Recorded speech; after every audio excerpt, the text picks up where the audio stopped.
저군요.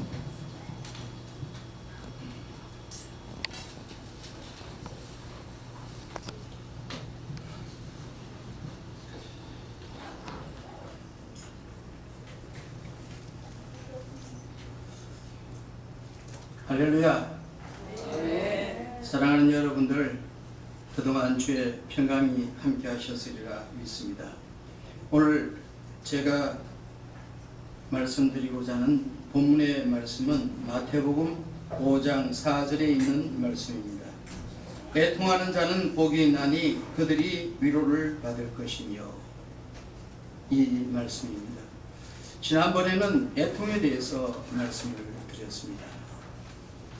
좀 더 구체적으로 말씀을 드린다고 하면은 구약성경 에스겔서 9장에 보면은 하나님께서 사자들을 동원해 가지고 인을 치는 역사가 있습니다.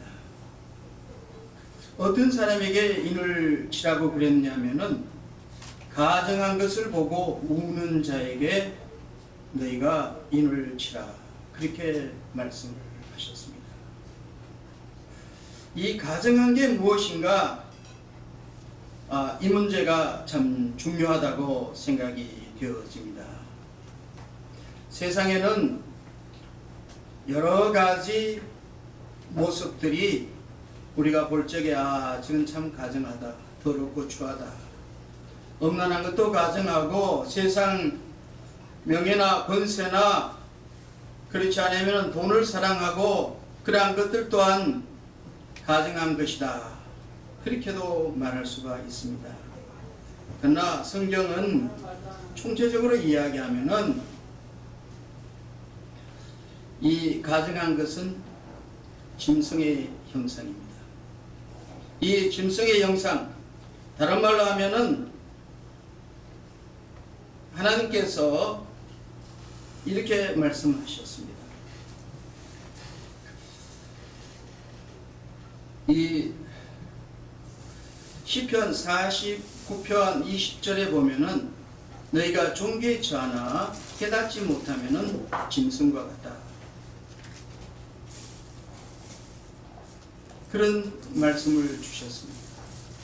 이 세상에는 하나님의 말씀을 듣고 하나님의 사랑을 받고 하나님의 축복을 받고 하나님의 은혜 가운데서 목사도 되고 장로도 되고 집사도 되고 교회의 중직자가 되었음에도 불구하고 그 하나님의 은혜를 깨닫지 못하고 성령으로 시작했다가 육체로 마치는 그러한 많은 사람들을 보게 됩니다.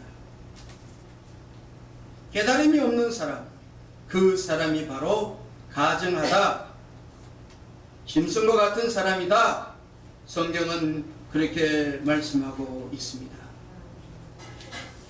더 중요한 것은 내 영혼 속에 이런 깨달음이 없는, 다른 말로 하면 짐승과 같은 가증한 것들이 내 영혼 속에 가득 차고 넘친다는 것이 문제입니다. 세상에서 가장 가증한 존재는 자기 영혼 속에 도사리고 있는 악한 뱀과 같은 것, 사자와 같은 것, 호랑이와 같은 것, 이러한 것들이 바로 가증한 것이다, 그렇게 말씀을 드릴 수가 있습니다. 짐승이라 그러면은 좀 더 우리가 나가서 생각하면은 창세기 3장에 보면은 동산에 여러 짐승 중에 뱀이 있었다. 이 뱀과 같은 사람. 요한계시록에서는 옛뱀 곧 붉은 용의 역사를 말하고 있습니다.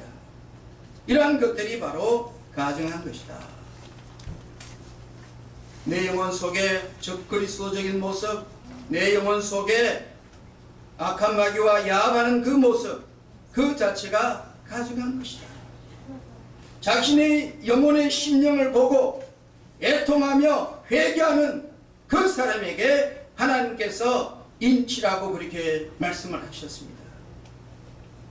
많은 사람들은 하나님께서 자기에게 주신 그 말씀을 자기의 말씀으로 받아들이지 않고 나를 비롯해서 자꾸만 다른 사람에게 우리 교회 목사가 되면 좋고, 우리 교회 집사가 되면 좋고, 우리 교회 권사가 되면 좋고, 나는 관로받기다, 나는 이미 이루었다, 이렇게 자기 스스로를 의인인체하는 그러한 사람들, 그 사람 또한 가증한 사람입니다.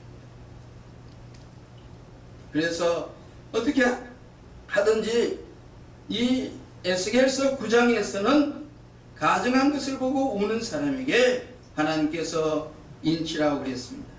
이 인치는 역사는 요한계시록 7장에서 계속해서 이어지고 있습니다.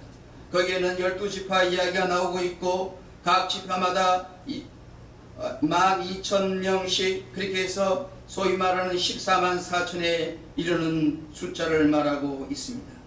이걸 14만 4천 그러니까 어떤 사이비들은 한 사람, 두 사람, 세 사람 세어가지고 14만 4천, 여기만이 구원 얻는 사람이다, 14만 4천이 넘으면은 구원받지 못한다, 이렇게 해서 많은 사람들이 심령을 유혹하고 있습니다. 그러나 이 14만 4천이라는 것은 구약의 12지파와 신약의 예수 그리스도의 제자 12제자, 이걸 곱하면 144가 됩니다. 사람의 숫자 1000을 곱하면 14만 4천이 됩니다. 다른 말로 하면 예수 그리스도를 나의 구주, 나의 하나님으로 분명하게 고백하는 이 세상에 있는 모든 사람들, 하나님께서 인쳐 주신다고 말씀하셨습니다. 너는 내 것이라고 도장을 찍는다는 말이십니다. 너는 내 자녀라고 하나님께서 분명하게 인쳐 주신다는 그런 말씀인 것입니다. 이걸 역으로 우리가 이야기한다고 하면은, 예수님은 너희는 세상의 소금이고 세상의 빛이라고 말씀하셨습니다. 왜 예수님께서 우리를 향하여서 세상의 빛이고 세상의 소금이라고 말씀하셨겠습니까? 우리가 아니면은 세상이 어두워지기 때문에, 우리 예수 믿는 사람들이 아니면은 세상이 썩어 빠지기 때문에 너희는 세상의 빛이라고 말씀하셨고, 너희는 세상의 소금이라고 말씀하신 것입니다.